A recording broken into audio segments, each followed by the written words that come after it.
Hello, everyone, and welcome back to Full Throttle Finance, a financial literacy podcast geared towards taking complex financial topics and breaking them into bite-sized, relatable segments. My name is Felicia, and we have Allison back from Tokyo with us this week. Last week, I got a little bit vulnerable with listeners and talked about some of the hard lessons that I learned as a first-time entrepreneur when I started my first business, a candle manufacturing company.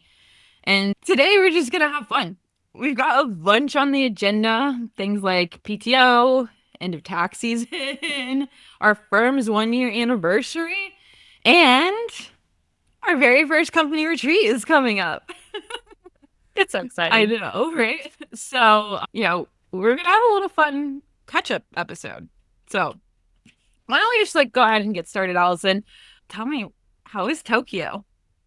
Tokyo is amazing. Being able to go to Tokyo and not worry about work one bit. It was funny. You had asked me at one point, did you have any, did you think about work? There's a 13-hour time difference. So I'd kind of wake up in the morning, it'd be your afternoon, and I'd pop on and I'd see some of the Instagram stories. And it was just kind of cool to just kind of see it like that. But never once was I oh man, I'm going to have so much work built up when I get back. I was just man, it was honestly so relaxing. And literally, when I got back, I had 65 emails, and not a single one of them was actionable. They were all Asana or just updates on Dropbox stuff, and it was just that is wild. That is 10 out of 10 would have never happened in any company I've ever worked for, ever. Yeah, I'm really surprised about that, actually. Yeah, but that's awesome. And I mean, as a CEO, that's exactly what I want to hear. Well, as a CEO, that's exactly what a CEO should want to hear, because the whole purpose of PTO is for your employees and your staff to come back feeling refreshed and feeling rejuvenated and ready to tackle on whatever it is that they need to tackle. The part was too, it was usually when you come back from PTO, you're 2 weeks out and you're still trying to catch up on work. And I pretty much had anything actionable caught up within 2 days. The first day back, I was tired and I was still able to just kind of ease back into it. And I didn't feel like I had forgotten how to do everything. So it was, you did a great job. Well, and I don't know about you, but as far as the trade-off aspect too, when you were handing off your tasks to me to cover for you while you're out of office, I feel even that in all of my other jobs has been clunky, has been rushed, has been half prepared. But we didn't really change anything, right? We just said, hey, don't even reassign tasks in Asana. Don't change the dates or anything. I know your clients, obviously. I know the workflows because I did them. Well, I did some of them. I haven't done all of them, right? That was my first time doing all the podcast stuff by myself. So, it was just leave it in Asana and, I'll work through what makes sense for me to work through while you're out. And so even just the handing off of things I felt was super smooth. And well, it wasn't usually when you're handing things off for vacation, you're sitting down with somebody and you're training them for a little bit or showing them how to do it. And at the end of the day, they're going to do it wrong. And you have stress. You're oh, this is going to be so fun to pick up the mess whenever I get back. And I just knew that I'm writing these little half-ass documents and here you go. And it was when I came back, it was wow, she actually did the podcast and nothing got messed up. Everything looked beautiful. And I was isn't that lovely? I know. Honestly, the biggest pressure for me while you were gone was to not fuck up TikTok. That was the one thing that I was oh man, mom's gonna be mad if I screw this one up. TikTok's my baby. TikTok is your baby. And what? I had fun with it for a week until I got busy, and then I got busy until I died from food poisoning. For real. I think this is also a good opportunity just to reference literally a podcast episode that just happened a couple weeks ago, episode 15, which is the payroll mindset shift. And just to remind our listeners, Allison and I's agreement is a 32-hour work week right now, because that's the max hours that either one of us wants to work. So she's got the cap, and it gives us something for both of us to work to. And part of one of the benefits that I really wanted to incorporate at our firm was the unlimited PTO policy, because that just allows me to budget without variances. Like, we always know it's 32 hours a week kind of a thing, and we know what that value is going to be, but it also it boosts employee morale when a unlimited PTO policy is done and in place correctly. So when Allison was first hired, she let me know ahead of time that she would be taking a extended vacation to go internationally. But I don't think you had like the exact dates at that point, right? I think you I had did like a not know. little idea of like the time of year, but I don't think we originally thought. And honestly, up until really when you left, I didn't really put two and two together that you were going to be gone for the last 2 weeks of tax season, Right right? during tax season. Like, so I think, a lot of firms and in the past, a lot of businesses that I've worked with, right? Like, that's a absolutely hard fucking no. You cannot Yeah. take time off typically. But again, the way that our systems and processes were set up, you do a lot of the legwork that gets us to the point where we have those tidied financial statements, but you're not necessarily the ones sitting down and consulting with the client or directly communicating with the CPA on like what they need, or the tax preparer on what they need to finish the taxes. So you being out, really, it was fine, right? Like, it wasn't going to impact. Hmm. If anything was going to come up in those 2 weeks, it was going to be for me regardless. Yeah. And to which then, everything else that's current year kind of goes on the back burner so that we can get the tax stuff out the door for our clients. So, yeah, it's really just crazy to me. I've been talking about how systems and processes really, really, really matter. And it's wild to actually see systems and processes work the way that there's. Well, it's cool to see it working because it's just like, usually, like you said, it would be really tough to have your employee out during this time, but it was just like this stuff was already laid out for you and you were able to draw the information that you needed by yourself because you wouldn't have needed me anyways. Yeah. So it's so cool. Well, and so that probably is a good transition into the next topic on the agenda, which is tax season's done. Tax season. This was actually our first firm tax season because the firm didn't start until mid-April of 2024 last year. So, Which, speaking of, we're a year old now. yeah, that's so wild still.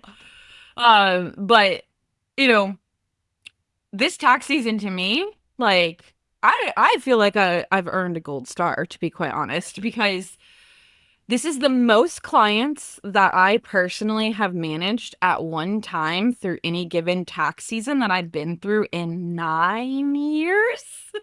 Wow, I Yeah. didn't know that. Yeah, no, this is I sat down and did the math, and this is definitely the most amount of businesses that I have closed for a That's tax awesome. season. And like, I'm not gonna beat around the bush. It was madhouse and it was crazy for a bit, but it wasn't like ever out of hand, I would say.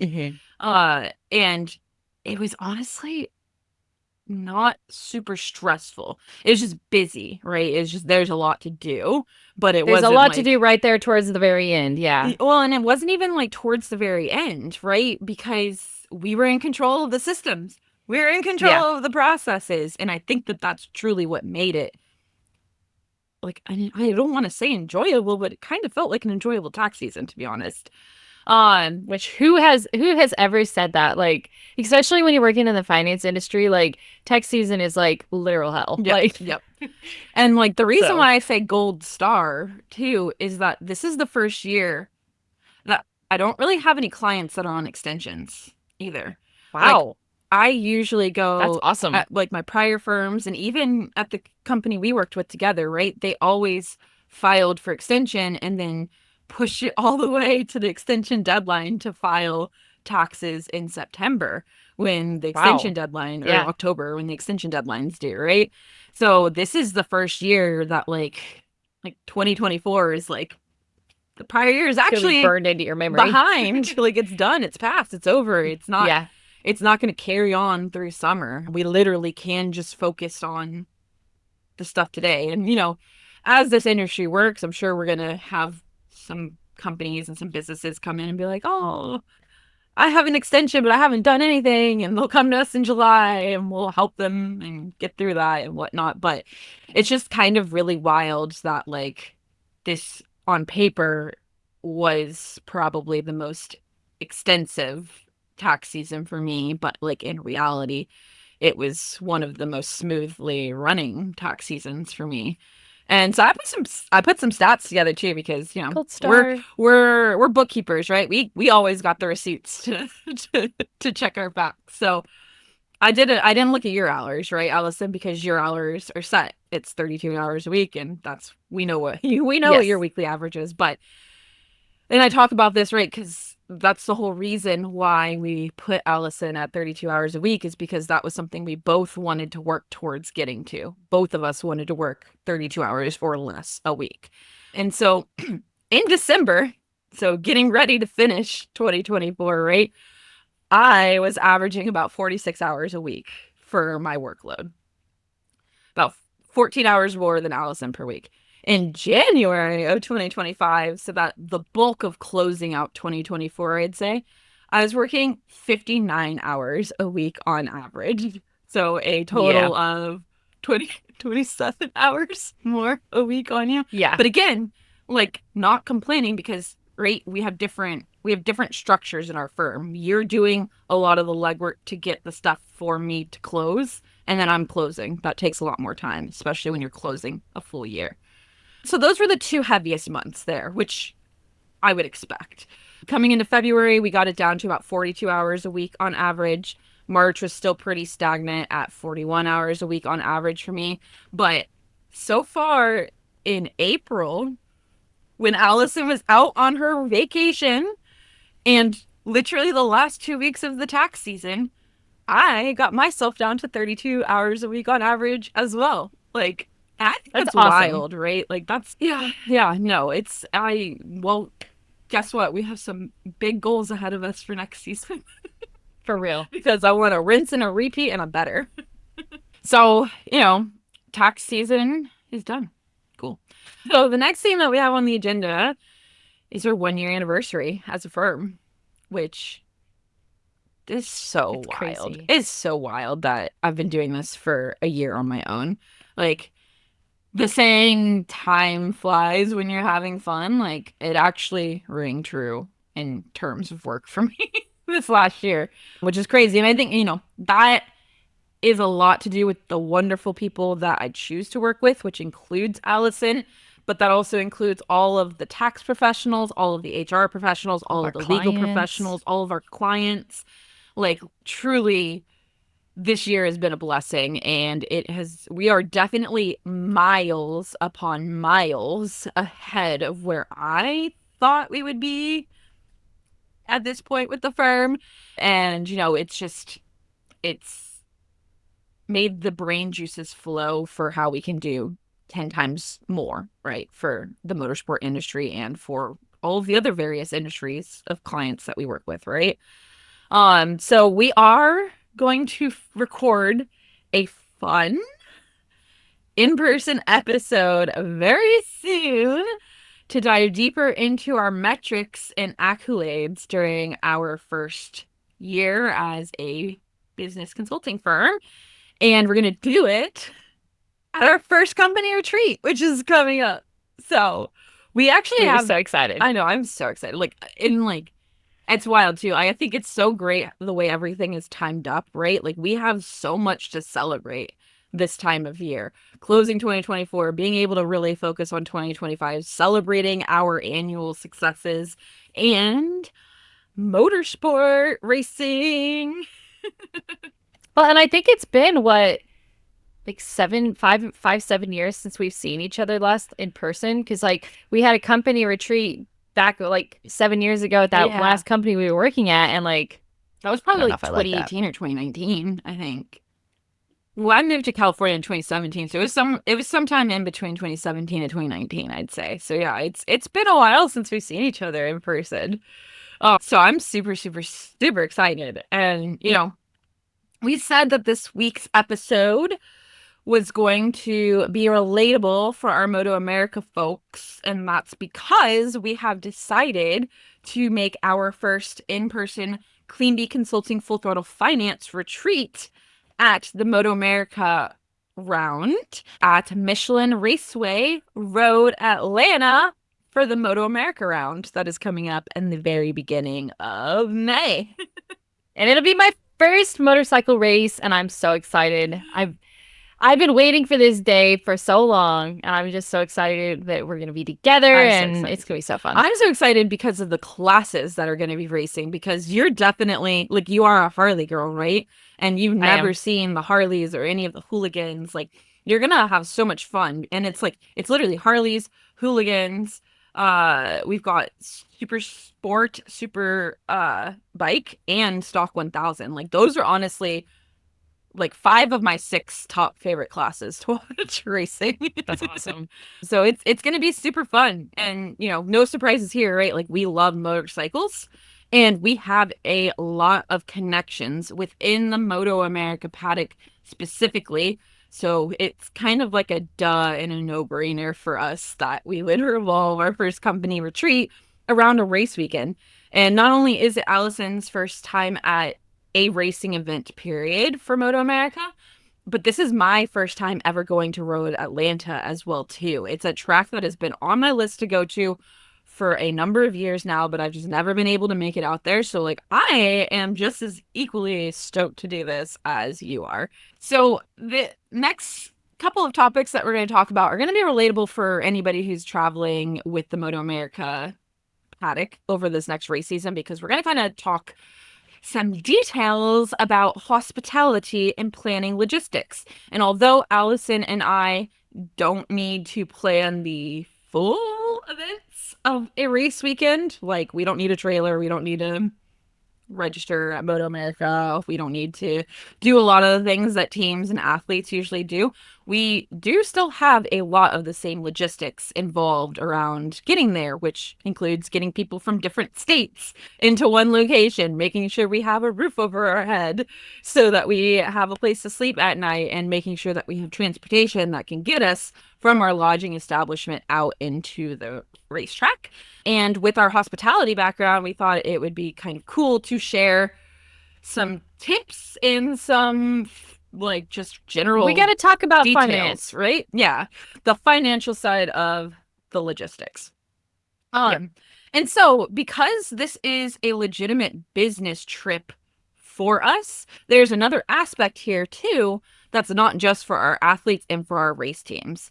This is also a little bit of a PSA for small business owners who need to market for their business, because we have been holding on to a little bit of a secret that we have not shared with, like, anybody. We're actually sponsoring a rider out at MotoAmerica for this Atlanta round. And we're not going to say who yet, but we are sponsoring a rider. And so, you know, on top of that, you know, I just want to talk about how all of this becomes legitimate business deductions, because this is, you know, a passion of both of ours, motorcycles, but we also help motorsport clients, and our motorsport clients have other businesses, and just in general, these teams, they get in front of a whole bunch of people that have other businesses or that need our services as business. So I want to talk about making just your mind shift a little bit, right? About traditional marketing as a small business owner. And see what the possibilities could actually be. Yeah. And, you know, we talk about it a lot, right? Like, if you don't want to pay it in taxes, pay it to your people or put it into your program. And so that's what we're doing here. It's an investment because it's going to bring us more growth. It's going to give us more exposure. We're going to be able to do a whole lot of stuff out here at that MotoAmerica round. So we're not out there for fun necessarily. I mean, we are going to have fun. Yeah. We're going to have a lot of fun. But there's still a very sound business incentive behind everything that we're doing while we're out there. So let's talk about how this is a legitimate business trip for us, first and foremost, right? almost everything that we're going to spend while we're out there is 100% deductible as a business expense, which means that like you take our top level gross earnings and you take all of these expenses that we're going to spend while we're out there and getting there and all of that stuff. And it reduces that number at the bottom, which is the taxable number for me as an individual who files taxes as a entrepreneur and a sole proprietor. So the first part that makes this a deductible business expense is that it's educational, right? Allison gets to get firsthand experience like I have had for the last 8 years in motorcycle paddocks. She hasn't been exposed to it like I have, so she's going to learn so much while we're out there. Sponsorship, we're sponsoring a rider this weekend, so we have money on the line to be out there, and we want to see our logo out in the wild. Right, exactly. Client relations, we have multiple clients in the paddock, and so we get to nurture those relationships while we're out there. We also can observe them in their natural habitat doing things, and we can look and see how we can make maybe some workflows and things more efficient for them. Networking, we get to catch up with all of our other contacts that are in the industry, and I get to introduce them to Allison, who they've never met before, right? Marketing, we're going to be able to get lots of raw footage and materials that we can use for social media and podcast content. And there's business development involved as well, too. We're going to be doing in-person brainstorm sessions for goal setting, and we're going to be doing some team trainings as well, too. So that's It's crazy to think about how much is actually going into this, and how much is like when you break it down. Like if you were to look at like what is a company retreat, like we are hitting a lot of those marks, which is so cool. Yeah, and that's what the government wants to see. They want you to legitimize it, right? Like if you're going to be claiming these expenses as deductions, it just needs to be legitimate. And for us, it's legitimate. And like, let's say that, we didn't necessarily directly work with athletes and race teams. It might be a little bit harder to convince the government, right, that this is legitimate, but also Right. not necessarily. If you are sponsoring a rider or a team out there, you have a legitimate business reason to be out there because your brand is out there and your brand is being exposed, and you can have a little bit of control over talking and networking with future customers for your business as well. So don't think that like, oh, I don't work with motorsport clients, like that doesn't necessarily apply to me. Like that's what we're trying to shift the mindset about, is to plant the seeds that there are different ways for you to market. And like the reason why we chose to sponsor was the obvious, that we work with motorsport clients, right? But writers up on the podium, writers on social media shouting out our business name and talking about the things that we've done for them to help them get to where they're at and things like that. Like that's stuff that we're going to be able to, content we'll be able to use over and over and over again. Marketing is not just paid TikTok ads. Marketing is not just paid ads on the internet. Marketing is putting your name and your logo on a writer or doing something like that. Like there's lots of different, again, it's shifting your mindset of like, it's not just one cookie cutter thing.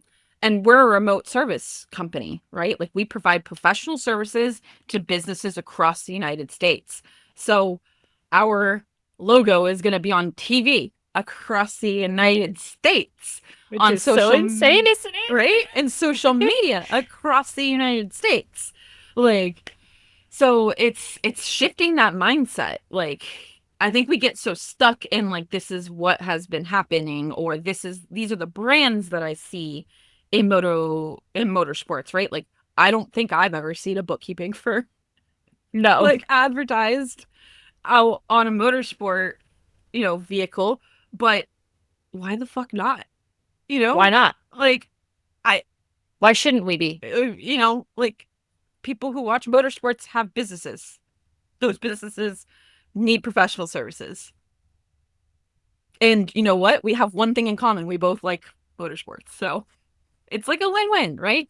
So it's pretty cool. And like to supplement more on the like legitimizing everything, some of the main things that you should be doing if you are going to try to legitimize these types of expenses is, like, for us to call this a retreat, we need a structured, formal, detailed, written agenda for the entire weekend, which we have. We've been working on that since January, probably. For a couple months, yeah. And we need receipts with notes for every single expense that goes into the weekend. And, some of these expenses, meals and entertainment specifically, usually they might not be tax deductible, or they might only be 50% tax deductible, but under the right event structure and the right criteria that legitimizes the event to be a retreat, a lot of these expenses are actually going to be 100% deductible for us on this trip. So document everything and let your tax preparer decide what is and what is not a deductible expense and what the percentage deductibility of that expense might be. You do have more leeway with things when it's an actual retreat, but you have to do the things to legitimize it to become an actual retreat, which is what we've done, right? You should also incorporate some sort of team training. That's what makes it different from, like, a fun thank you gift for your team versus an actual retreat, which would be that there's education at the core of everything, right? Right. The other cool thing about planning this entire retreat is that it's helped us with research and development for workflows that we implement and advice that we give to our own clients, specifically like when to pull the plug on expenses like travel while you are budgeting your race season professionals from the hospitality side of things. So I think we should start with airfare, Allison. Yeah. We booked our flights in March, right? Well, and we had been tracking our flights and tracking the flight patterns for months coming up to March because we wanted to see which days were going to be better days to purchase the tickets on. We were tracking the prices, which is really smart because, if you're going to budget for things, you want to try and get it at the cheapest rate possible. And what did we find? We found that, like, Tuesday, Wednesday were usually the cheapest, like, every single week, pretty much consistently. Tuesday, Wednesday flight prices tended to drop. Yes. And the closer that we got to the event day, or the closer we have gotten to the event day, we saw some pretty drastic increases in airfare prices, I'd say. Yes. Right? Yeah. When we booked our tickets, we got really great deals. And I'm not going to lie about it. We actually did book first class. And the reason why I'm not going to lie about that is because in comparison to what the flight prices are today, and granted, we're recording this episode the week of tax week, so this might be a little bit different even by the time this episode airs next Friday. But just to give you guys a perspective, the prices that we paid for our first class tickets back in March are now the economy baseline prices, literally, for the exact same flights today going out to Atlanta, or in my case, going out to Nashville. And so what that equates to is that there's been about 5 weeks since we bought those tickets, right? And in 5 weeks, the airfares have gone up anywhere from 27 to 44% on the airfare. Wow. And we're still, a couple weeks out from MotoAmerica Atlanta. So you're saying we're in the 2 months to event window when we booked that. And now we're in the 2.5 week window from it. So the closer you wait to book your travel, you're not necessarily going to get the best airfares. And two, it's like we said, we tracked it for months ahead of time to see how often the market shifted. And although the IRS doesn't allow elaborate travel, they don't specifically say, right, no first class. They just say no extraordinary, no elaborate expenses. I can and would make a case for some situations in motorsports for teams to be able to travel on first class and it not be deemed elaborate. because one of the perks for first class is that you get 2 free checked bags, and typically those 2 free checked bags have a much larger weight capacity or are allowed extra pounds that normal checked bags would get charged overage bag or heavy bag fees for, right? So when you take into consideration if you're going to be having to ship bodywork or like take bodywork on a plane, because I've definitely dropped Jacob off at the airport with like boxes of bodywork before to fly out to a race round. And 2, he's a technician and he has specialty tools, and you can't take tools in cabin on an airplane. In your cap. Yeah, Yeah, literally in your carry-on. So he does have to check these bags. And so when we looked at the prices, and I mean, we don't have tools, but we are going to have some extra stuff to check, for this trip. It could be a reasonable business expense. Again, that's where the documentation, the notes, and the legitimizing the expense come into play. So again, it always comes back to shifting that mindset, and you don't know what you don't know. If you're not tracking, if you're not looking at this, if you don't have a team that's tracking and looking at this, how are you ever going to know? But that's part of what we do for our clients is we do some of this research and development to kind of figure out these sweet spots for when to pull the plug on expenses and book that flight and book that travel, when to book the hotels and things like that for lodging. So talking about hotels now, we're both, I think, a little surprised at this next metric. I was shook. I wish that I hadn't looked. I mean, it's not big in material, but it wasn't. It's also just like we want to save money. Yeah, like, we want to save money, and you don't like it when your plan isn't right, the right one. Yeah. So the hotel we actually booked before the flights. The hotel we booked in February. And my thought process on the hotel was, especially for Allison and I, we had very specific criteria for the hotel that it needed to meet. Because again, we're not out there just to be spectators at the event. We're out there to do business as well too. We still have client work. That's the first week of the month for us. And we still got bookkeeping to take care of and month ends to start working on when we're not at the track during the daytime learning and doing things. So, having a separated living room and desk area was important for us because we're also going to be recording podcast episodes while we're there because it's our time to do it in person. Thinking about meal expenses and budgets that we had set for our own travel for this round too. Something like an on-site full spread breakfast, not continental. We want the eggs, we want the protein, we want the fruits, we want the fibers, we want all of the good stuff. That was also something that was super important to us, as well as walkability to surrounding restaurants for the evening. So we booked well in advance because we had very specific criteria and we were afraid of rooms selling out. And so I thought it was a really good rate. I really did think that the rate that we booked our rooms at was a really good rate. But what we found is that it's actually cheaper if we book the hotels today, and they still have availability for our rooms today. But who would have known? I think at the end of the day, it's better to get your hotel in advance just because it might sell out. Yep. And like you don't want to be scrambling. Exactly. So like it does kind of, Exactly. just kind of suck. But what I will say, we prepaid. So we locked in the cheaper rate and we prepaid the hotel reservation. And what I will say is the difference between prepay and non-prepaid, it did add up pretty quickly when I did the comparison of numbers. Something like $20 difference per room per day.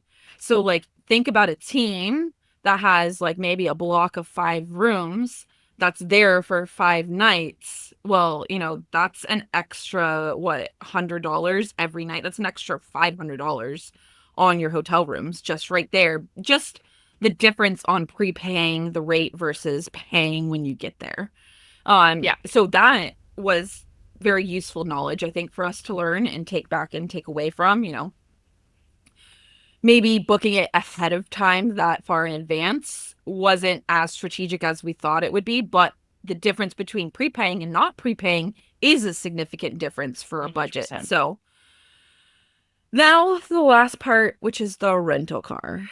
This is the last thing we booked. I literally just booked it like a day ago or 2 days ago, right?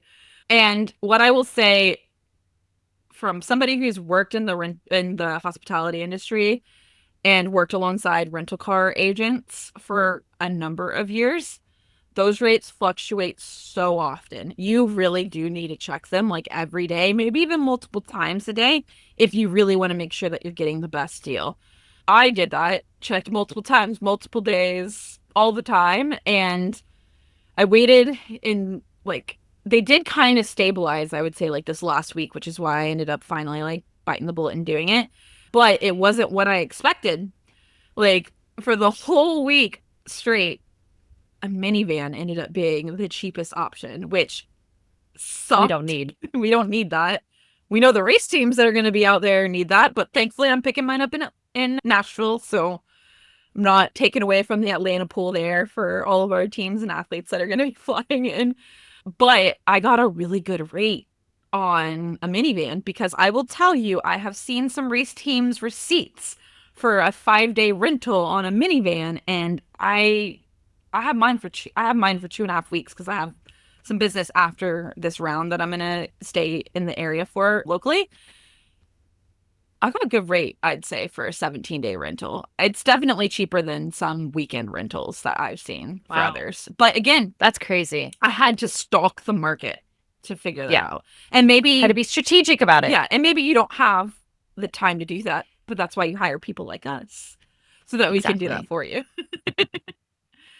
And, all of these travel expenses, the flight, the hotel, the rental car, right? They're all fully deductible for us, just like they are for race teams, athletes, and motorsport professionals that are actually out there racing because we have a business purpose behind every single moment of the weekend that it has been planned out. And because we're sponsoring a rider, I'm still like so excited about that. It's so cool. And more on the sponsoring the writer, that is also a tax deductible expense for us. It is a legit marketing expense Advertising. that is agreed upon with terms and a goal in place for a mutual exchange of money and benefit, let's say. It's going to spread awareness of our brand, and it's going to give us exposure to the Full Throttle Finance program on a level that we would not have been able to achieve on our own, realistically. And all of this is tax strategy. It's part of our strategy, which is what we do. Exactly.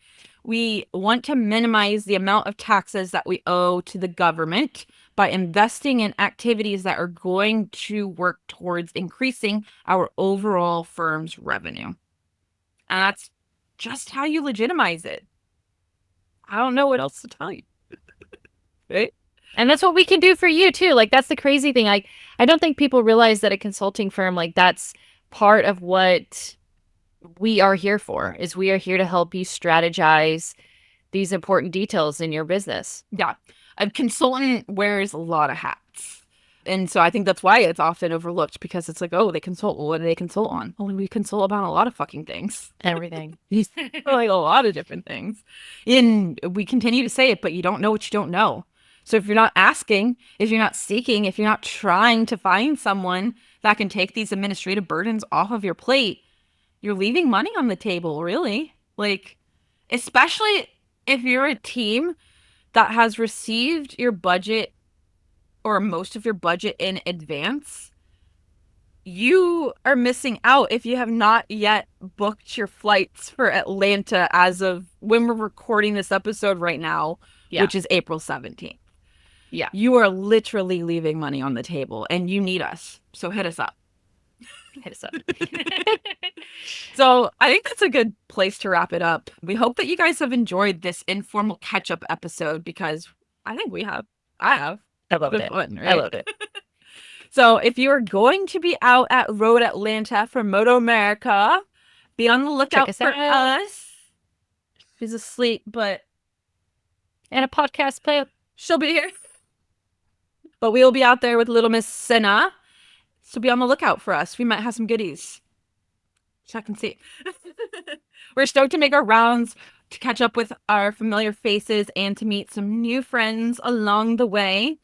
So, thanks for tuning in, and we'll see you next week as we transition back into motorsports with a finance twist. We'll see you next Friday.